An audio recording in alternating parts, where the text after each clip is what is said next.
That's what Toothless was trying to tell me. Whoever gets between that mother and this baby is gonna get fried. You take it. I don't want it. Just leave it and let's get out of here.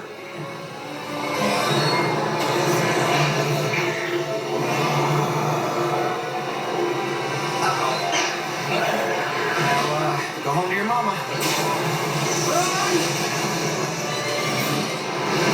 You guys go that way. I'll lead her back into the forest away from the village.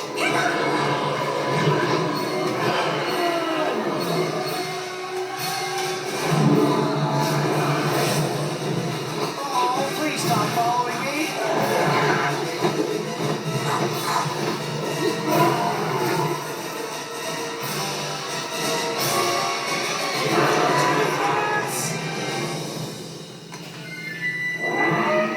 Thanks, bud.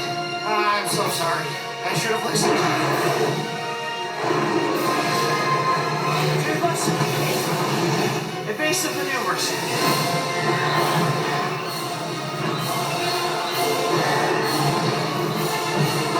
Oh, why won't she stop?